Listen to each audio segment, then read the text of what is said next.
farther than mine. You know it. Your hand is reaching out for my hand. Yeah, you're good.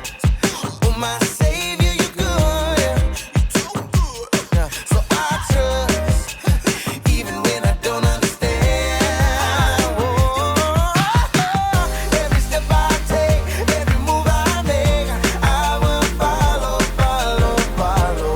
Follow you, follow every day. Yeah, yeah. So every single moment, every single day, I will follow, follow, follow.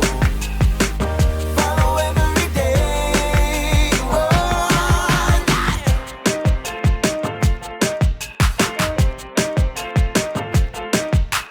F-O-double-L-O-W, I'm gonna follow you. That's what I'm gonna do. F-O-double-L-O-W, I'm gonna follow you. That's what I'm gonna do. F-O-double-L-O-W, I'm gonna follow you. That's what I'm gonna do. Every step I take, every move I make, I will follow, follow, follow. Follow you, follow every day. Yeah, yeah. Every single moment, every single day, I will follow, follow, follow. Follow every day. Whoa. F-O-double-L-O-W, I'm gonna follow you. That's what I'm gonna do.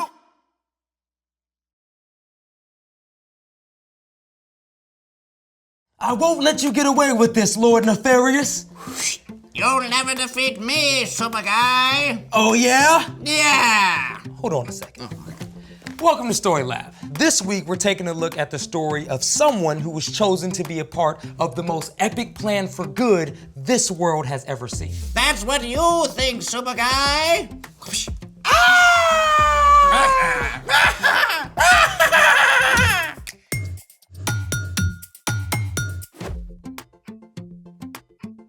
Hey, I'm Carter. And I'm Zeke. We're talking about ways we can see God at work in history. And how we can see God at work right now. Because God is greater than any superhero ever. Yeah, it's like God has got every single superpower ever. Well, my super guy has the power to send your Lord Nefarious into space. Oh, it won't be me going to space, super guy. It will be you. Actually, I do know how we can send Lord Nefarious up into the stars. Or at least up. Oh, only if we send up Super Guy too. Fine. Let's make it Today, we're creating film canister rockets. to Mars. Now, these are actually super easy. Step 1, find some empty film canisters. Film, a relic from long, long ago. Yeah. Hardly anyone uses film anymore, but it is easy to get the empty canisters online. Step 2. Before that, if you like, tie a passenger to your rocket.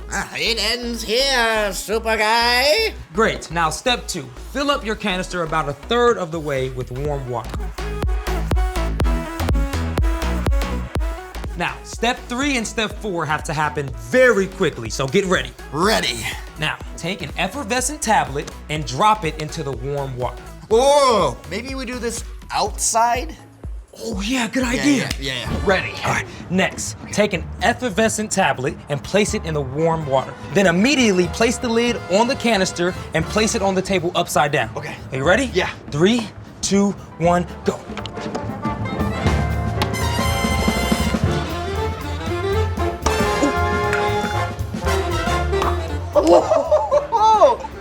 Did you see that? Yes. To the moon! Oh, that was so fast. Let's check it out again. Yeah.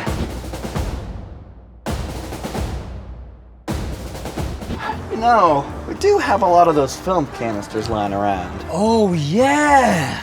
And go. Okay, first, come on. First one's on. Flip. Second one. Flip. Third one. Flip. Go! Woo! Yeah! Come on, yeah! Okay, that was awesome. Oh man, I love it when a plan comes together. Speaking of plans, it's time for The story before the story. Today, we're in Genesis, the very first book in the Bible. In the beginning, God created the whole world and everything in it, including people. We were made in the image of God to be friends with God. But the first people chose to go their own way. When they turned from God, the world was broken. And so was our friendship with God. Sin and darkness crept in. For generations, only a few people still loved God. But God never left us on our own. From the beginning, God had a plan to restore it all. Which is where our story starts. Take it away. Hey everyone, I'm Brian. You may remember that God saved Noah and his family and an epic zoo through a huge flood, right? So after the flood, Noah's family grew quickly. Just as before, few people were friends with God. Most of them chose to go their own way. But through even the darkest times, God still had a plan. So God chose a man named Abram and his wife Sarai. Years before, they had started on a journey to the land of Canaan along with Abram's father and nephew, but they stopped in Haran on the way and ended up staying there. Now, even though Abram and Sarai gained many flocks and herds in Haran, their hearts ached because they had no children. But their story was just beginning. When Abram was 75 years old, God spoke to him. Abram, Who said that? I don't see. Lord?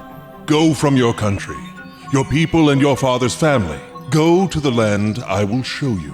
Where is that? I will make you into a great nation, and I will bless you. I will make your name great. You will be a blessing to others. I will bless those who bless you.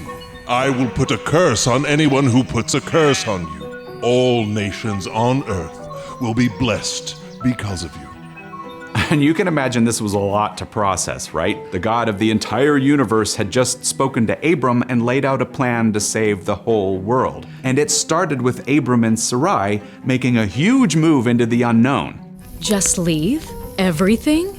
Now? Yep. And God said our family will become a great nation.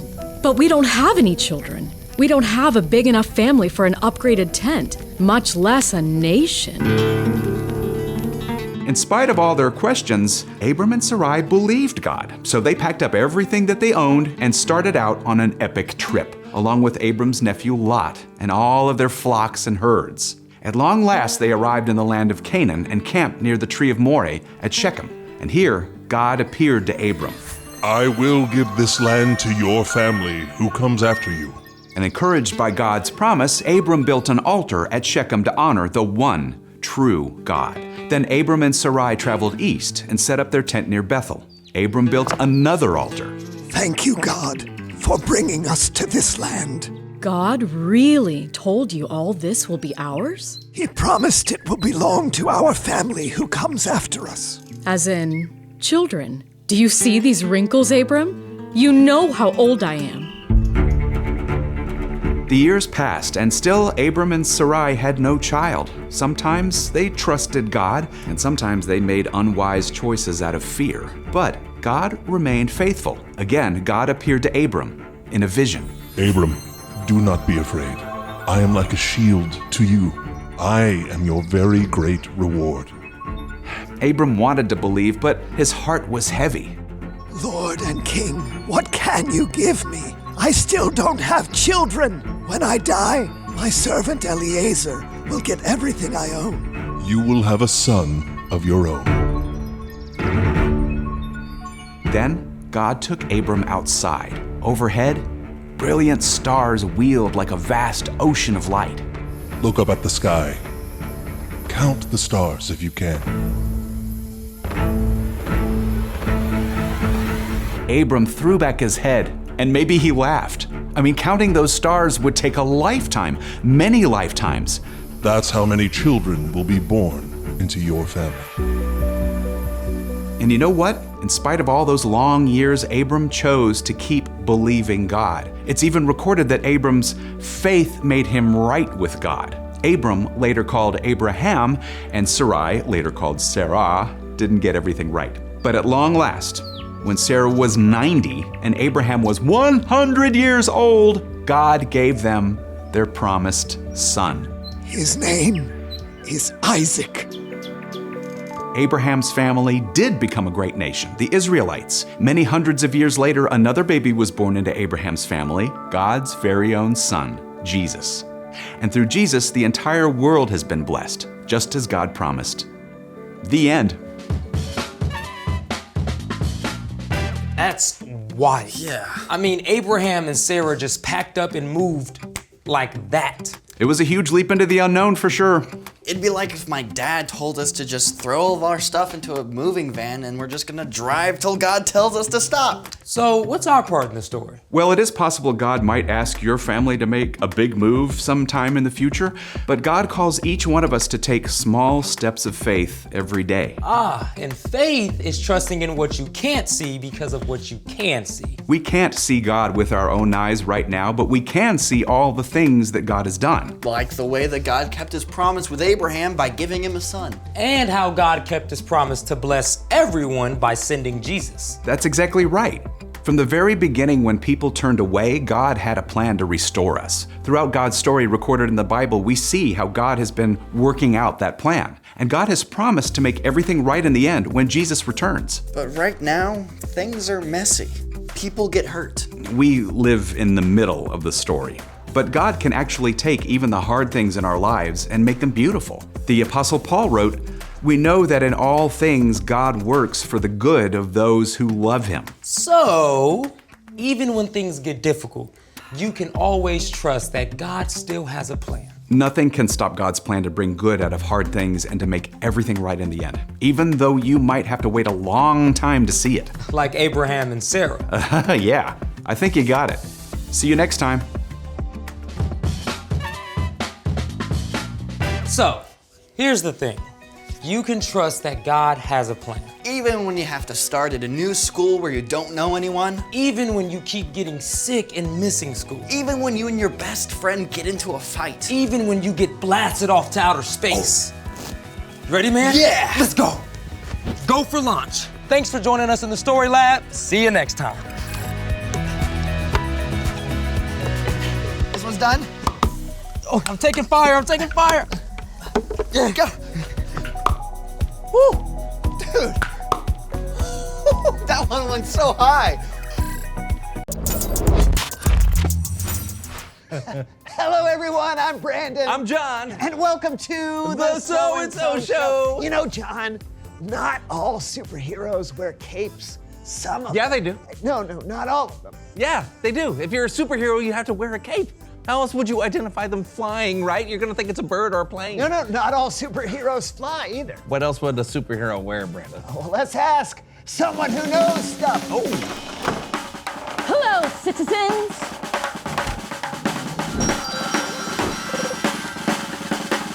Oh, hello. Wow! Come on in, Come on have a in, seat. yes, Why yes, don't here you we go. tell us who you are and what you know? Hi, my name's Angie, and I'm a superhero costume designer. Wait a minute. Are you a superhero costume designer? Or you're a costume designer that is a superhero? Which do you think? Both? Wow, in that case, I was right. Not every superhero wears a cape. Oh, but many do. I mean, but some don't. Here we go. For example, let's go this. There. So, this is my sketch of Sardine Boy. So, he doesn't have a cape because he works underwater and, you know, there's a lot of coral reefs and he might get. Oh! Yes. Yeah. But if we look here it is, Captain Flowers. Now, she does have a cape because she likes to stand on a hilltop and look all heroic and dramatic in the sunset. See, with that the wind. totally makes sense. Okay, so do you have a drawing for every costume you've ever made? Of course I do. Before I create anything, I need to have a plan, and so I start with an idea in my head, and then I just draw it out on here. Is the fabric you use important? Is it important? Okay, yes, of course it is. So, that's the other thing. Once I see what I want in a costume, you know, I put it on paper, and then I have to decide what materials I want to use. So, like one of the most popular ones is this one right here, spandex. Oh. See, stretchy, Oh, just yeah. like that. But there's no breathability. You know, you're gonna wanna watch that through the day. Crown pine, because Now, one of my favorites I like to work with is wool. Wait, isn't that itchy? No, not when I make it. See, feel. What? It's nice, that's it's great. breathable, it regulates your body temperature, and it is moisture licking. Oh, sounds good to me. Okay, so what if you have like specific superpowers, like mega heat? I got you covered. Oh. Where is it? Oh no, it's in here. Here it is. See, I've been working with this rock-like fabric right here. What? It's made out of volcanic rock and it is heat resistant. So it's really good for my client who turns into flames. Do you mean the human? I'm not allowed to disclose such sensitive information. Oh, wow. How many superhero costumes have you made? Oh, well, let's see. Let's pop this up right here. Oh, my next one will be my 50th. Oh, hey! Can you draw me one? I mean, I usually don't do ordinary citizens anymore. Okay. But for the sake of, demonstration, I'll make an exception. Yes!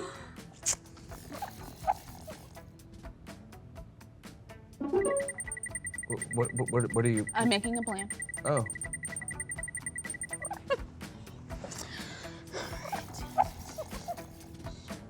No peeking. Oh, sorry. I don't know what to do.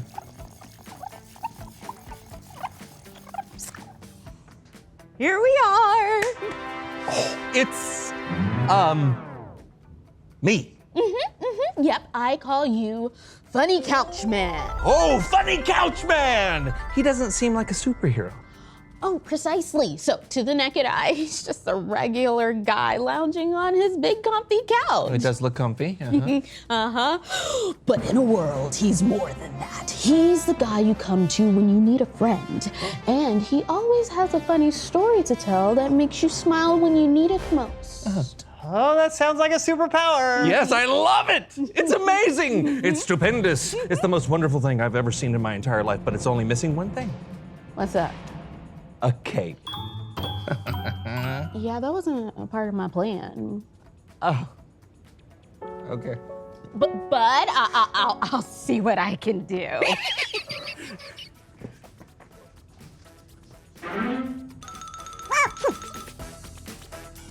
She really is a superhero.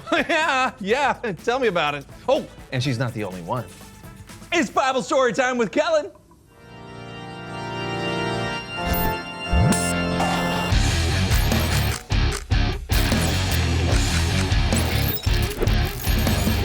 Hey guys. Hey, Kellen. Oh, notice anything different? Not really. Exactly. I'm in disguise. Oh, wow. He thinks he's a superhero. Oh, got it. Well, I think anyone can be a superhero, even if they look ordinary, just like the people in today's story. Oh, tell us about them. Will do. Our story takes place in the book of Genesis. In the beginning, God created the whole world, including the people in it. People were made in God's image to be friends with God. But many people wanted to follow their own rules, and God wasn't pleased with that. But there were people at the time who still loved God. Two of these people were a man named Abram and his wife, Sarai. Oh, looks like we've got some breaking news.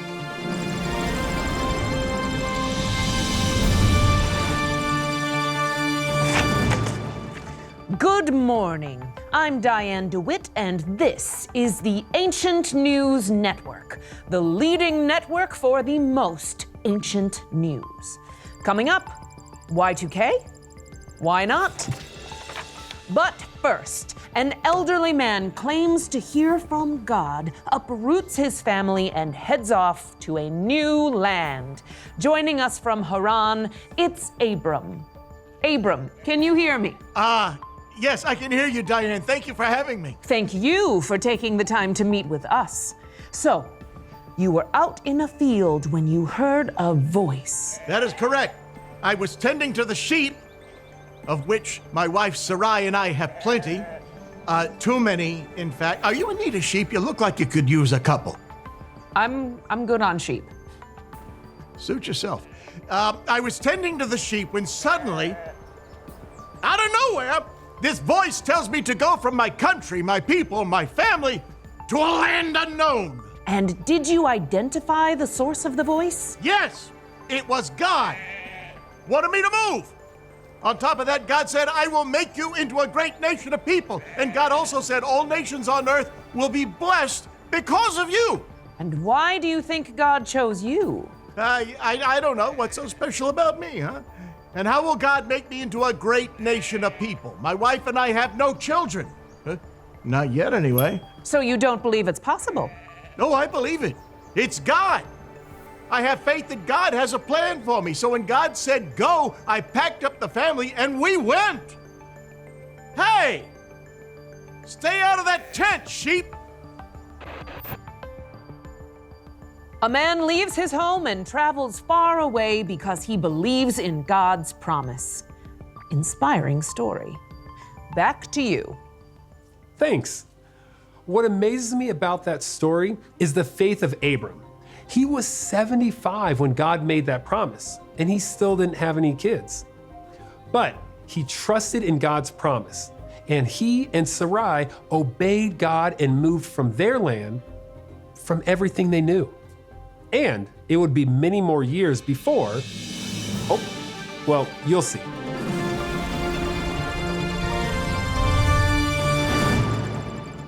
Welcome back. I'm Diane DeWitt for Ancient News Network. Next up, Humpty Dumpty had a great fall, and horses are unable to assist. But first, our story with Abram continues. Abram's taking a nap. You must be Sarai, Abram's wife. That's right. We've been together most of our lives. And together you've experienced many challenges, including moving to a strange new land. Has Abram been made into a great nation yet? No, and actually it's been many years since God made that promise to Abram. But God did appear to Abram again. God told him to look up into the sky and to count the stars. And did he? He tried. There were too many. Have you ever looked up at a clear night sky? It is breathtaking. God told Abram he'd have as many children as there were stars in the sky. That's a lot of diapers. Aren't you two a little old to have children? Maybe so, but Abram always believed God had a plan for us.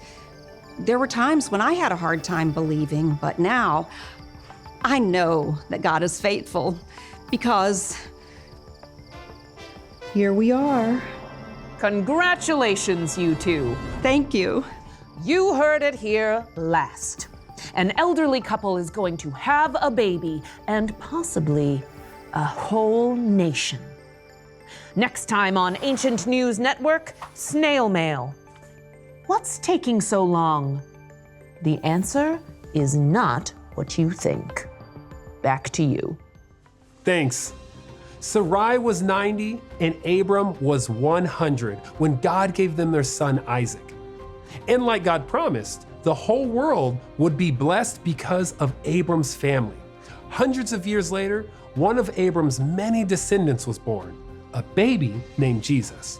We may not always know what God has in store for us, but we can have faith that God's plan is good. See you next time. Thanks, Kellen. Wow, can you imagine having a child at 100 years old? Oh, well, I can, but I don't want to. It's amazing how God had a plan designed just for them. Yeah, like Angie with her superhero costume designs. You gotta have a plan. That's right. Abram and Sarai are kind of like biblical superheroes. Yeah. Okay, so what do you think their powers would be? Trusting God. What does that look like? Oh, that's a good thought. Hey, reveal the question. Ooh. What does it look like to trust God? It can be obedience, like how Abram and Sarai went where God wanted them to go. Yeah, it can look like waiting on God's timing instead of, trying to make something happen. Yeah, sometimes when bad things happen, trusting God looks like taking a deep breath and saying a prayer. So what do you think? What does it look like to trust God? Yeah, talk about it with someone. We'll see you next time on The So-and-so Show. No, of a plant. Oh, look at that! I'm flying. Double color bird. Nah, that doesn't work either. I'm not feeling the You know what? couch You know thing. what? I think I like this. Mm-hmm. Yeah, without the cape. It's very streamlined. It's very. I think you were right, buddy. No, yeah. Oh, well, you were right. No, you were right because you designed it. But earlier he told me that everybody has a cape, and no, I said everybody has a cape, and then I think that one you hit me in the head with really changed something.